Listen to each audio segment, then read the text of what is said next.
说到蝙蝠，它们总是带着一点神秘感，可是我跟它们就很有缘分了，天天相见，而且相安无事。朋友叫我蝙蝠太太，问我你用什么办法驱走蝙蝠？其实不需要驱走它们，它们的生活跟我们大不相同，它们是晚上的夜行侠，我们呢是白天活动，所以我们生活完全没有相干的。我有用过方法驱逐它们，其实那是无效的。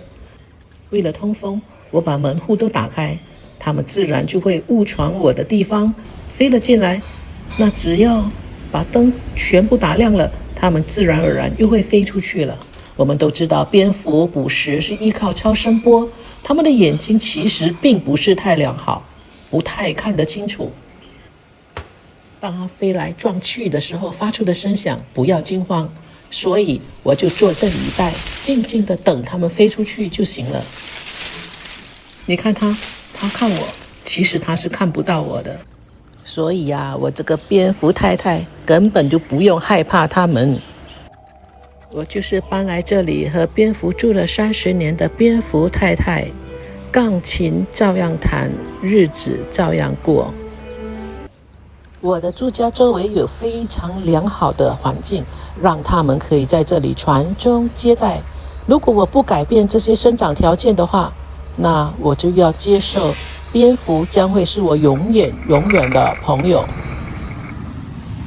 在60年代，新加坡人还能拥有枪械，很多人在夜里来这里枪杀蝙蝠，可是他们是不能被灭绝的。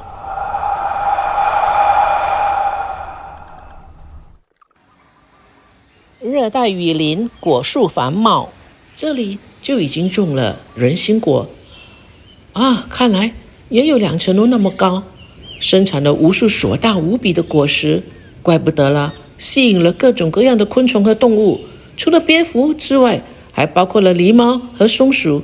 到了夜晚，它们就会开始挥动翅膀，就出去寻找果子了。对面到处都是它们喜爱的果子。蝙蝠跟我们一样是哺乳动物，可是它们是唯一能够飞行的哺乳动物。请订阅，也请继续观看。那么蝙蝠另外令我敬佩的地方，就是它们飞行的速度非常的快速。